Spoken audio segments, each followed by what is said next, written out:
आज हम आपको बताएंगे मूवी आर्टिकल 370 की पूरी कहानी। कैसे ये आर्टिकल जम्मू कश्मीर में लागू हुआ और कैसे इसको हटाने के लिए सरकार ने इसके ऊपर अपना काम किया। तो चलिए शुरू करते हैं आज की ये एक और स्पेशल मूवी एक्सप्लेनेशन। मूवी की शुरुआत में हम देखते हैं कि 1947 के समय जहां हर तरफ हिंदू मुस्लिम हो रहा था, वहीं कश्मीर घाटी के राजा हरि सिंह भारत में रहना चाहते थे। लेकिन उस समय प्रधानमंत्री जवाहरलाल नेहरू कश्मीर को लेने के लिए तैयार नहीं हुए। उन्होंने कहा कि जब तक राजा हरि सिंह कश्मीर की बागडोर उनके करीबी दोस्त शेख अब्दुल्ला को नहीं दे देते, और इसी बात का फ़ायदा उठाया पाकिस्तान ने। उन्होंने रात के अंधेरे में जम्मू कश्मीर पर हमला बोल दिया। मजबूर होकर राजा हरि सिंह को पंडित जवाहरलाल नेहरू की शर्त माननी पड़ी। इतना ही नहीं, उस समय की सरकार ने यूएन के दबाव में आकर पाकिस्तान के साथ जंग रोक दी और कश्मीर का 1/3 हिस्सा पाकिस्तान को दे दिया। और इसके बाद भारत के एक बहुसंख्या मुस्लिम स्टेट होने का फ़ायदा उठाकर शेख अब्दुल्ला ने केंद्र सरकार से एक स्पेशल एक्ट की मांग की। इस तरह जन्म हुआ आर्टिकल 370 का। अब हम देखते हैं chapter number 1, the love boy of trial, जिसमें हम देखते हैं कि जूनी अक्सर, जो कश्मीर में एक आईडी फील्ड ऑफिसर हैं, बुरहान वानी की गर्लफ्रेंड के घर जाती है और उससे बुरहान वानी का पता पूछती है और उसमें वह कामयाब भी हो जाती है। इसके बाद वह इसकी जानकारी अपने ऑफिसर कुंवर अली को देती है, जिसको सुनने के बाद कुंवर अली उसे बुरहान वानी को मारने से रोक देता है। और इसी बात से जूनी अक्सर को बहुत गुस्सा आता है और वह अपने एक दोस्त और पूरी टीम के साथ बुरहान वानी को मारने के लिए चल देती है और इसमें वह कामयाब भी हो जाती है। इसके बाद कुंवर अली जूनी अक्सर पर बहुत गुस्सा होता है और उसकी ट्रांसफ़र दिल्ली करवा देता है, क्योंकि कश्मीर के लोगों के लिए बुरहान वानी कोई टेररिस्ट नहीं था, बल्कि वह वहाँ के लोगों के लिए एक फ्रीडम फाइटर था। इस बात का गुस्सा तो उन लोगों के दिलों में फूटा था। तभी हम देखते हैं कि वहाँ पर एक और प्लान बनाया गया, जिसका मुख्य किरदार था याकूब शेख। वो वहाँ पर कहता है कि बुरहान वानी की मौत को हम जाया नहीं जाने देंगे, इसका बदला ज़रूर लिया जाएगा।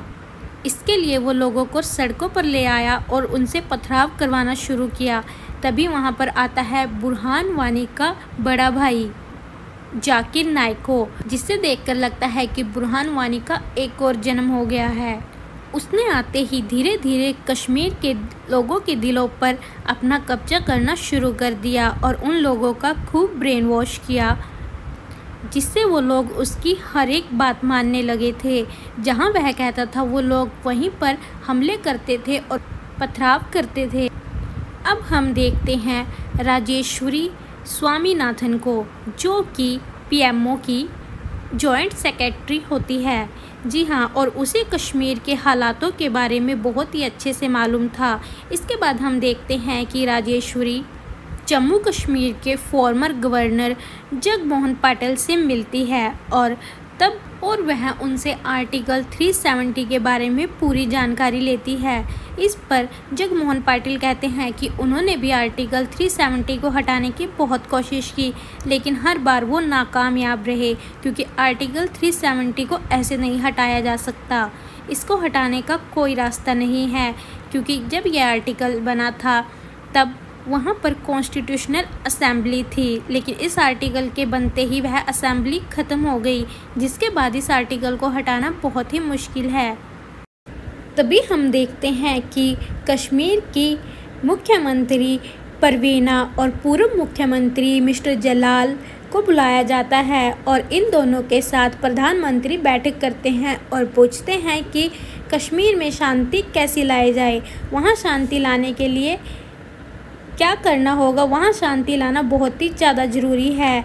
इसके बाद देखते हैं कि मिस्टर जलाल जूमी से मिलते हैं और उसे बताते हैं कि उसके पापा बैंक में काम करते थे, लेकिन फ्रॉड के कारण उन्होंने सुसाइड कर लिया था। ये सब सुनकर जूमी बहुत ही दुखी होती है। अब देखते हैं राजेश्वरी को। राजेश्वरी जूमी से मिलती है और उसे कहती है कि अगर तुम्हें दोबारा से कश्मीर भेजा जाए तब तुम क्या करोगी। तब जूमी कहती है कि वहाँ पर कुछ नहीं हो सकता, क्योंकि वहाँ पर आर्टिकल 370 के अकॉर्डिंग हम एक ऐसे राज्य में रहते हैं जैसे मानो किसी दूसरे देश में हों। फिर भी राजेश्वरी जूमी को एनआईए के तहत एक स्पेशल ऑपरेशन के लिए स्पेशल टीम के साथ भेजती है, जिसमें वो उसे कहती है कि अब तुम किसी आईडी के अंडर काम नहीं करोगी, बल्कि तुम्हें सब कुछ पता लगते ही डायरेक्ट मुझसे कांटेक्ट करना होगा। इस पर जूमी अपने दोस्तों के साथ कश्मीर के लिए चल देती है और वह घाटी में एक अलगाववादियों का सामना करती है। इसके बाद हम देखते हैं कि जूमी सबसे पहले ये पता करती है कि कश्मीर को फंडिंग कहाँ से आती है और वह फंडिंग कैश में कैसे आती है, जिसके बारे में वह जानकारी ले भी लेती है। तब उसे पता लगता है कि उससे ही इनको फंडिंग होती है और इसका मुख्य किरदार है शमशेर अब्दाली, जो कि आईएसआईएस के लिए काम करता है। तभी हम देखते हैं कि जूमी शमशेर अब्दाली की जगह पर पहुंच जाती है और वहां पर उसे बहुत सारी चीज़ें मिलती हैं, जिसमें उसे बहुत ज़्यादा कैश भी बरामद होता है। और अब वह समझ भी जाती है कि कंवर अली को इन सब के बारे में बहुत ही अच्छे से पता था, जिसके बाद वह उसके पास जाती है और अब्दाली के बारे में उससे पूछती है। पहले तो कंवर अली उसे कुछ नहीं बताता, लेकिन लास्ट में कंवर अली को उसे सब कुछ बताने के लिए मजबूर होना पड़ जाता है। जिसके बाद देखते हैं कि जूमी अब अब्दाली के पास पहुंच जाती है और उसे अरेस्ट कर लेती है। अब अब्दाली उनसे कहता है कि यहाँ से अगर तुम मुझे 25 मिनट के अंदर लेकर नहीं गए तब मुझे यहाँ से कोई नहीं ले जा सकता। फिर देखते हैं कि देखते ही देखते बहुत ही ज़्यादा भीड़ बढ़ जाती है और उनकी गाड़ी के ऊपर भी लोग चढ़ जाते हैं और पत्थरों से पथराव करते हैं। तभी जूली के दोस्त यश चौहान को एक आइडिया आता है और वह अब्दाली को कार के आगे बांध देता है, जिसके बाद वो अब्दाली को गाड़ी से लेकर ठीक ठाक वहाँ से निकल जाते हैं। तभी हम देखते हैं कि परवीना और मिस्टर जलाल को अब ऐसा लगने लगा था कि सब कुछ उनके कंट्रोल से बाहर है।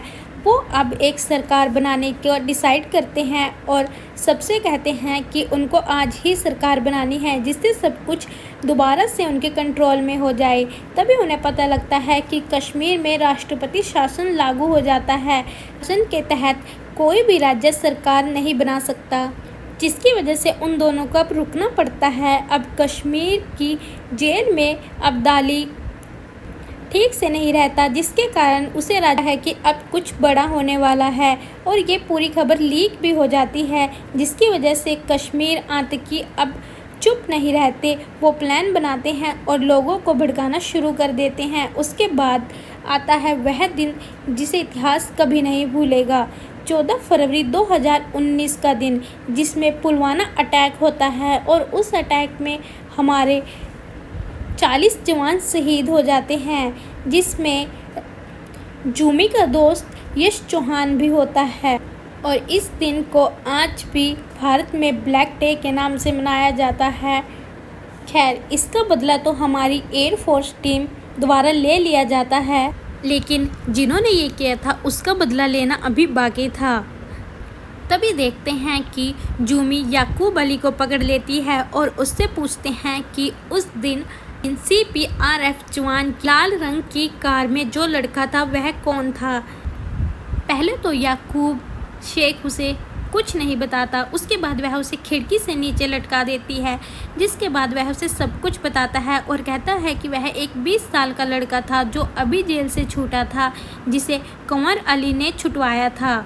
इसके बाद जूमी कंवर अली को सस्पेंड कर देती है, क्योंकि उसकी वजह से ही वो 40 जवान शहीद। इसके बाद हम देखते हैं कि एक बैठक होती है जिसमें आर्टिकल 370 को हटाने की जिम्मेवारी अमित शाह जी को दी जाती है। लेकिन आर्टिकल 370 को हटाना इतना भी आसान नहीं था, जिसके लिए राजेश्वरी दोबारा से जूमी को कश्मीर भेजती है और जो कुछ भी आर्टिकल 370 के बारे में छुपाया गया था वो सब उसे और जो वापिस लेकर आने को कहती है। तभी देखा जाता है कि जूली पर एक बार फिर से अटैक होता है और इस बार फिर से वो बच निकलती है और आर्टिकल 370 के बारे में उसे जो कुछ भी पता चलता है वो सब कुछ राजेश्वरी को दे देती है, जिससे राजेश्वरी को पता लगता है कि इस आर्टिकल को हटाया तो नहीं जा सकता, लेकिन इसे राष्ट्रपति के द्वारा बदला जरूर जा सकता है।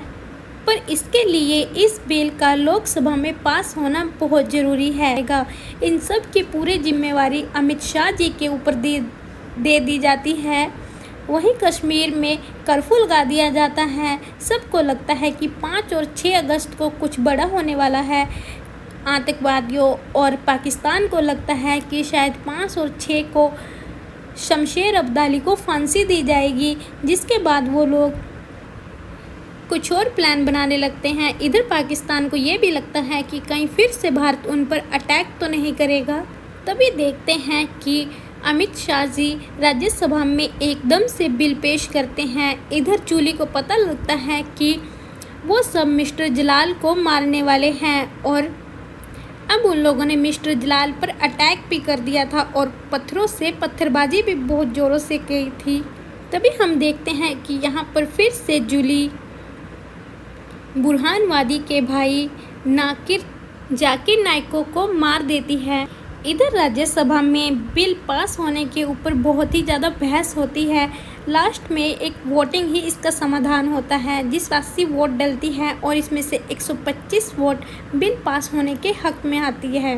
इसके बाद आर्टिकल 370 कश्मीर से और अब Jammu and Kashmir union territory का दर्जा मिल जाता है। तो कैसी लगी आप सभी को हमारी ये मूवी की एक्सप्लेनेशन? हमें कमेंट सेक्शन में कमेंट करके ज़रूर बताएं।